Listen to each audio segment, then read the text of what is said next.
என்ன பெருசாக ஆசையும் இருக்காது. நீங்கள் நல்லா கவனிக்கணும். அது வேணும் இது வேணும் இப்படியெல்லாம் நினைக்கிறேன்.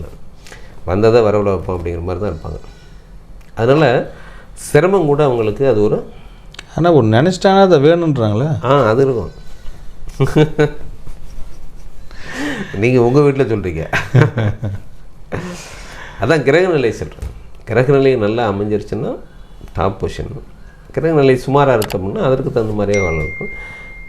கல்வியில் ஒன்றும் தடையே கிடையாது, சிறப்பு தான் கல்வி. எப்படி உள்ளே வந்தீங்கன்னே தெரியல எனக்கு. திருப்பி அங்கே போயிடலாம் சார், ரொம்ப கேப் ஆகி போச்சு. ஆமாம். எங்கே விட்டோம்னா இப்போ ஊர்வசி வந்து அர்ஜுன மேலே காதல் கொண்டான்னு சொன்னோம் இல்லைங்களா. ஆமாம். இப்போ இந்த ஜோடி நடனம்னு வரும் இல்லைங்களா. இப்போ இன்னொருத்தவங்க சேர்ந்து ஆடணும். அந்த சுச்சுவேஷன் வரும்போது என்ன பண்ணுறேன், ஊர்வசியை வாலண்டியாக நான் சேர்ந்து ஆடுறேன். அர்ஜுனனுக்கு வந்து இன்னும் வேறு சொல்லித்தரேன் அப்படின்னு சொல்லி இப்போ வாலண்டியாக ஊர்வசி என்ன பண்ணுறேன்னா அர்ஜுனன் கூட சேர்ந்து நடனம் ஆடம்புறேன். அதில் சின்ன சின்ன தவறுகளை இந்த இடத்துல இப்படி இருக்கணும் அப்படின்னு ஒரு நளினங்களை இன்னும் நான் சொல்லிக் கொடுக்குறேன். அது சொல்லுவேன். அர்ஜுனனுக்கே அது ஆச்சரியமாக இருக்குது.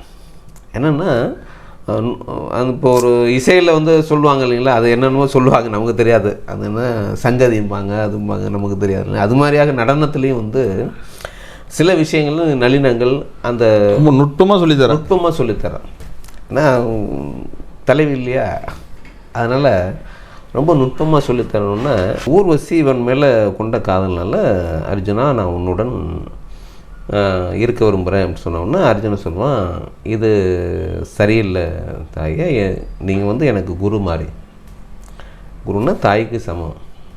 இந்த மாதிரியாக நான் உங்களை பார்க்குறேன், நீங்கள் என்ன இந்த மாதிரி பார்க்குறது நான் ஏற்றுக்க முடியாது அப்படின்னு சொன்னோன்னே அவளுக்கு கோவம் வந்துடும். என்ன நினச்ச நீ, எங்களுடைய சட்டத்திட்டம் ஏதாவது உனக்கு தெரியுமா, எங்களுடைய இது தெரியுமா உனக்கு, நீ இந்த மாதிரி சொல்லிட்டியே, நீ இப்படி ஒரு பெண்ணு விரும்பி வர்ற பெண்ணை ஏற்றுக்காமல் தாய்மார்கள் நான் தாய்மாரியாக இருக்கிறேன் நான் அப்படின்னு அவளுக்கு தன்னுடைய அழகின் மேலே வந்து அவன் அசிங்கப்படுத்துகிற மாதிரி நினைக்கிறாள். கோபம் வந்து வந்துடுது. ஊர்வசி வந்தோன்னா பிடி சாபங்கிற மாதிரி நீ பேடியாக கடவாய் நீ அப்படின்ற.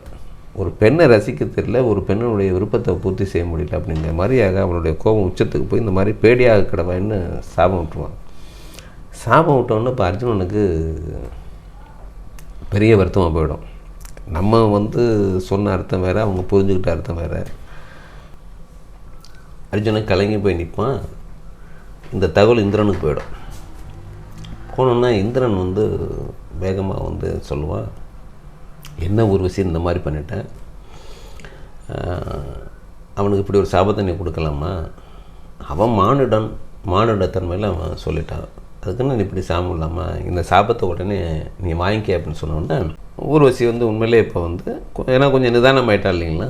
ஆனவுடனே இது வந்து தப்பு தான், ஆனாலும் கொடுத்த சாபத்தை என்னால் எப்படி வாங்க முடியாது. அதனால் அர்ஜுனன் வந்து இதை வந்து எப்போது விரும்புகிறானோ அப்போது இதை அனுபவிக்கணும். ஓராண்டுக்கு மட்டும் அனுபவிக்கிற மாதிரியாக இதை செஞ்சுக்கிட்டோம். அதுதான் என்னால் செய்ய முடியும். ஏன்னா இதை நான் என்ன வாழ்நாள் முழுவதும் நான் சொல்லலை, பேடியாக கடவாயின்னு தான் நான் சொன்னேன் நான். அதனால் இதை ஓராண்டு காலம் அர்ஜுனன் அனுபவிக்கட்டும் அப்படின்னு ஊர்வசி சொல்கிறேன். சார் இப்போது இந்திரனே பார்த்து பயப்படுறாரு இந்த அம்மா சாபம் விட்டதை. இப்போ இந்த ரிஷப லக்னத்தில் ரோஹி நட்சத்திரக்காரங்க சாபம் விட்டா பழிச்சிருமா சார், இல்லை அவங்க திருமண வாழ்க்கை தான் எப்படி இருக்கும்? இல்லை கரெக்ட் தான். இவங்க மட்டும் இல்லை, ரிஷபம் மட்டும் இல்லை, பொதுவாக பெண் வந்து ரொம்ப துன்பத்துக்கு ஆளாகி மன உளைச்சலுக்கு ஆளாகி விடக்கூடிய சாபம் பழிக்கணும். அது பொதுவாக இருக்கிறது. அதுவும் இந்த மாதிரியான பெண்கள், இப்போ ஊர்வசி மாதிரியான ஆட்கள்லாம் வந்தோன்னா ஒரு லெஜெண்டாக இருக்காங்க இல்லைங்களா ஒரு விஷயத்தில், அவங்களுடைய சாபம் பழிக்கும் அப்படிங்கிறதுக்காக. அதனால் இவங்க என்ன ஏன் இதை சொல்லணுங்கன்னா, இப்போ இந்த ரிஷப லக்னத்தில் பிறந்தவங்களுக்கு இயல்பாகவே வார்த்தைகளுக்கு வலிமை உண்டு. அதனால் யாருக்கும் அவ்வளோ சீக்கிரம் சாபம் கொடுத்துடாதீங்க, பழிச்சிடும். அதுதான் உண்மை. அதனால் கொஞ்சம் இந்த சாபம் விடுறதில் கொஞ்சம் கவனமாக இருங்க. ஏன்னா ஒரு ரோஹிணி நட்சத்திரங்கிறனால, அது கண்ணனுடைய நட்சத்திரம், அவர் பிறந்த நட்சத்திரம் அப்படிங்கிற ஒன்று இருக்குது. அது மட்டும் இல்லாமல் இந்த சந்திரனுடைய மனோகாரகம்னு சொல்கிறது சந்திரனை. அதனால் மனம் அறிந்து மனத்திலேருந்து அடியாளத்திலேருந்து வரக்கூடிய அந்த வார்த்தைகள் சாபமாக மாறிடும். நிறைய பேர்த்துக்கு இருக்குது. அதனால் சாபம் விடாதீங்க. ஏன்னா இப்போ இந்த திருமண வாழ்க்கைங்கிறதும் பார்த்திங்கன்னா இவங்க தேர்ந்தெடுக்கிறது இல்லை, இவங்கள மற்றவங்க தேர்ந்தெடுப்பாங்க. ஆணாக இருந்தாங்கனாலும் சரி, பெண்ணாக இருந்தாங்கனாலும் சரி, இவங்கள மற்றவங்க விரும்புவாங்க. இவங்க பெண்ணுன்னா ஆண் விரும்புவாங்க. ஏன்னா இவங்களுடைய நடவடிக்கைகள்லாம் இருக்கு இல்லைங்களா, ரொம்ப கேஷுவலாக பிறர் விரும்பக்கூடிய விதமான செயல்பாடுகள், தோற்றம் எல்லாம் வந்து பிறரை ரொம்ப கவரும். இதில் என்ன இன்னொரு விஷயம்னு கேட்டிங்கன்னா, இவங்க எல்லாத்துக்கும் ரொம்ப சகஜமாக சொல்லிக் கொடுக்கக்கூடியவங்களாக இருப்பாங்க. தனக்கு தெரிஞ்ச விஷயங்களை மற்றவங்களுக்கு அட்வைஸ் சொல்லக்கூடியதில் எல்லா விஷயத்துலையும் பார்த்திங்கன்னா ஒரு சோசியல் மூமெண்ட் இருக்கும். ஏன்னா இவங்களுடைய 10ஆம் இட கர்மஸ்தானம் வந்து சனியினுடைய வீடு அப்படிங்கிறனால பொதுவாகவே இவங்க ரிஷப லக்னத்தில் பிறக்கிறவங்க கொஞ்சம் சோசியல் ஆக்டிவிஷன் அதிகமாக உடையவங்களாக இருப்பாங்க. அதில் இந்த ரோஹிணி நட்சத்திரம்னு சொல்லக்கூடியவங்க கலைகள் மேலே ரொம்ப அதிகமாக ஈடுபாடு உடையவங்களாக இருக்கிறதுனால இன்னும் கொஞ்சம் அதிகமாக மற்றவர்களை இவங்களை விரும்புவாங்க. அப்படி விரும்புகிறாங்கன்னா உங்களுடைய வாழ்க்கை துணையை வந்து சரியாக நீங்கள் தேர்ந்தெடுக்கணும். ஏன்னா இப்போ சொல்கிறோம் இல்லைங்களா, இப்போ இந்த ரிஷபம்னா ரிஷபத்துக்கு 7ஆம் இடம்னு சொல்லக்கூடிய செவ்வாய். செவ்வாய் கொஞ்சம் கடினமானது, அடக்குமுறை விரும்பக்கூடியது, தன்னுடைய கட்டுப்பாட்டுக்குள்ளே கொண்டு வரணும்னு நினைக்கிறது. இந்த கேட்டகரி தான் உங்களுக்கு வாழ்க்கை துணையாக வருவாங்க. அப்போது இந்த செவ்வாய் வந்து உங்களுடைய ஜாதகத்தில் எங்கே இருக்குங்கிறத நீங்கள் முதல்ல தெரிஞ்சுக்கோங்க. ஏன்னா உங்களுடைய ஜாதகத்தின் அடிப்படையில் தான் இந்த விஷயத்தை நீங்கள் தேர்ந்தெடுக்கணும். இப்போ உங்கள் விஷயத்தில் வந்து இந்த செவ்வாயை வந்து ஆட்சியில் இருக்கோ அல்லது உச்சமாக இருக்கோ அப்படி இருந்தால், உங்களுடைய லக்னாதிபதியான சுக்கிரனும் ஆட்சியிலே உச்சமும் இருந்தால் ஈக்குவல் பவர் உடையவங்களாக உங்களுக்கு வாழ்க்கை துணை இருக்கும். அப்படி உங்களுடைய ஜாதகத்தில் சுக்கிரன் வந்து ஆட்சியோ உச்சமோ இல்லாத பட்சத்தில் உங்களுடைய வாழ்க்கை துணையினுடைய அந்த செவ்வாயை குறிப்பிடக்கூடியது அது உச்சமாக ஆட்சியில் இருந்தால் நீங்கள் முழுக்க முழுக்க அவங்களுக்கு கட்டுப்பட்ட நபராக போயிடுவீங்க. இந்த விதியை அவ்வளோ எளிதாக மாற்ற முடியாதுன்னு வச்சுங்க.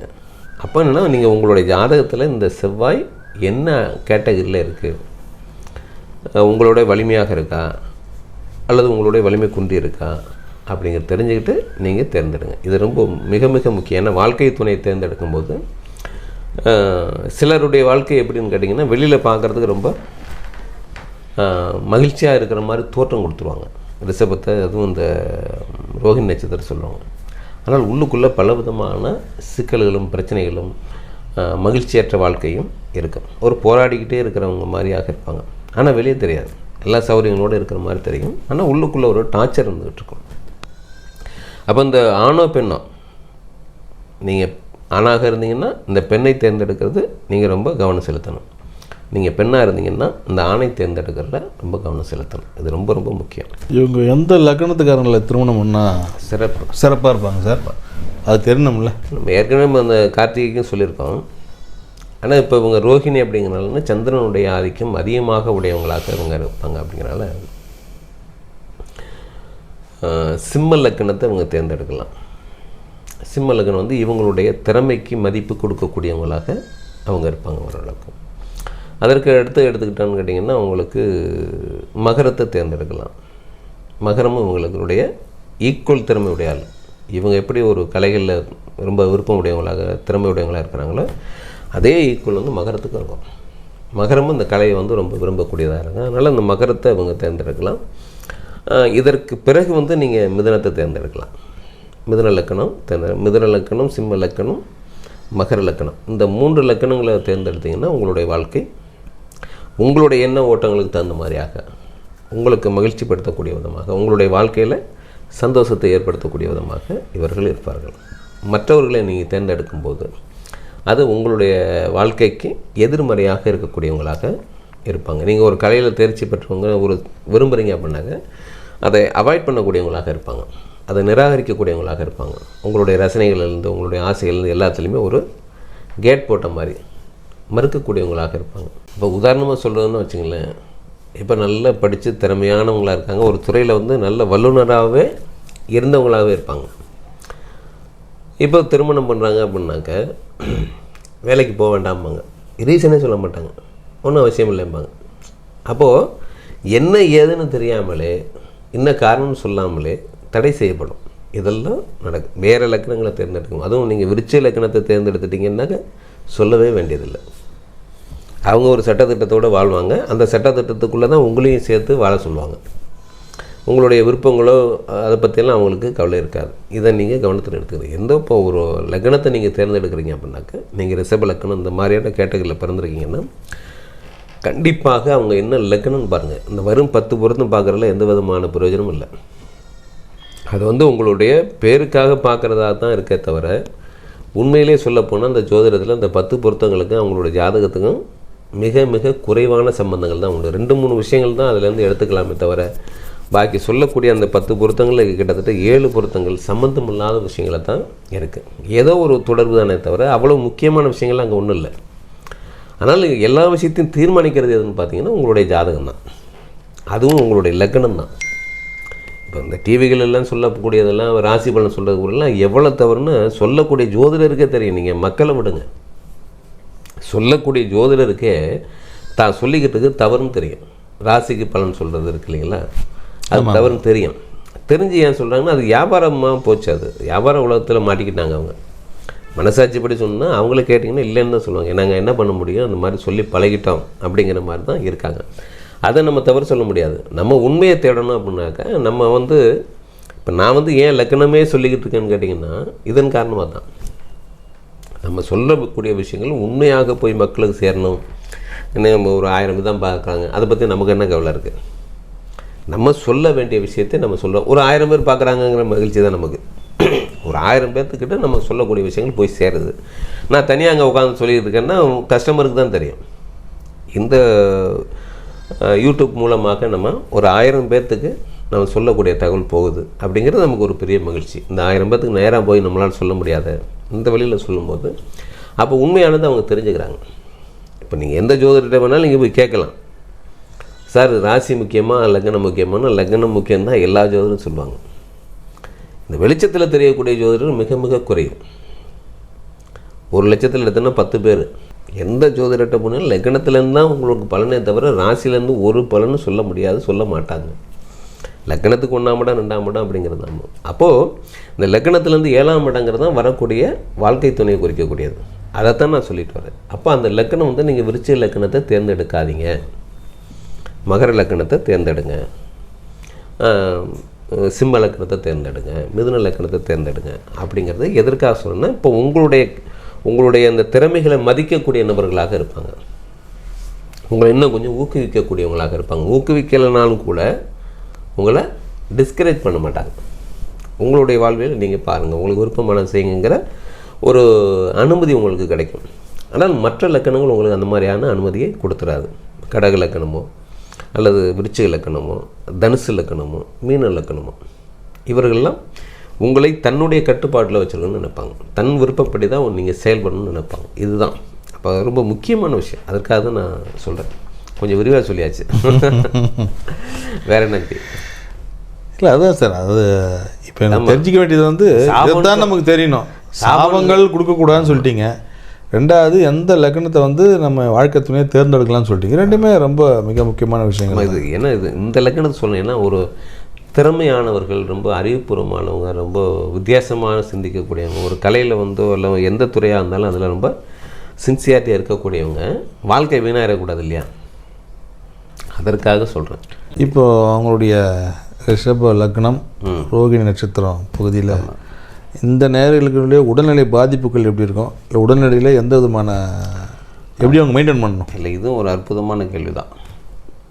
ஏன்னா இப்போ ஒரு விஷயத்தில் ரொம்ப லெஜெண்டாக இருக்காங்க, ரொம்ப திறமையானவங்க இருக்காங்கன்னா ஏதோ ஒரு விஷயத்தில் கவனக்குறைவாக இருப்பாங்கன்னு அர்த்தம். ஏன்னா அதுக்கு ஒரு சின்ன கதை சொன்னால் சரியாக இருக்கும். கேள்விப்பட்டிருப்பீங்க ஒரு கதை. ஆனால் இதுக்கு அது பொருத்தமான ஒரு விஷயம். என்னென்னா ஒரு ஆறு இருக்குது. அந்த ஆறில் ஒரு படகோட்டி இருக்கிறான்.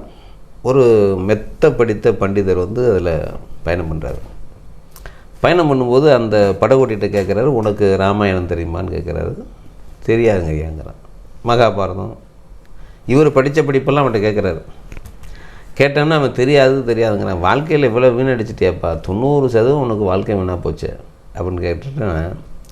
இப்போ அவன் ஒரு கேள்வி கேட்பான், சாமி உங்களுக்கு நீச்சல் தெரியுமான்னு கேட்பான். தெரியாதேப்பாம்மா என்ன படகு ஓட்டையாக போச்சு, முழுக போகுது வாழ்க்கையே போச்சு, 100% போச்சு உங்களுக்கு அப்படிங்கிற மாதிரி. ஒரு விஷயத்தில் வந்து ரொம்ப லெஜெண்டாக இருக்கிறவங்க இன்னொரு விஷயத்தில் கவனக்குறைவாக இருந்துருவாங்க. அது என்ன ஒரு ஒரு அந்த கதை எதுக்குன்னா பாருங்கள், எங்கே வந்து ஜாயிண்டாக இருப்பாங்க. இது வரைக்கும் இந்த பேசுகிற வரைக்கும் எனக்கு ஞாபகம் இல்லை, ஆனால் இந்த பேசும்போது இது வந்து ஞாபகத்துக்கு வருது. எனக்கு அப்படி தான் வரும், திருக்குறள் அப்படி தான் வரும்னு வச்சுங்க. அந்த மாதிரியாக நேரம் தவறி உணவு எடுப்பாங்கங்கிறது தான் அது ரிஷப லக்னத்துக்கே பொருந்தக்கூடியது. அதுலேயும் இந்த ரோஹிணி நட்சத்திரத்தை சொல்லக்கூடிய என்னென்னா, இவங்க எந்த விஷயத்தில் ரொம்ப கவனம் அதிகமாக செலுத்துகிறாங்களோ அதுலேயே முழு கவனமாக இருப்பாங்க. உடல் ஆரோக்கியத்தை விட்டு மறந்துடுவாங்க. அதனால தான் நினச்ச போது சாப்பிட்றது அப்படிங்கிறது. ஒரு ஒரு ஒரு நடிகையாக இருக்காங்கன்னு வச்சுங்களேன், அப்போ டயத்துக்கு சாப்பிட முடியுமா? சாப்பிட முடியாது.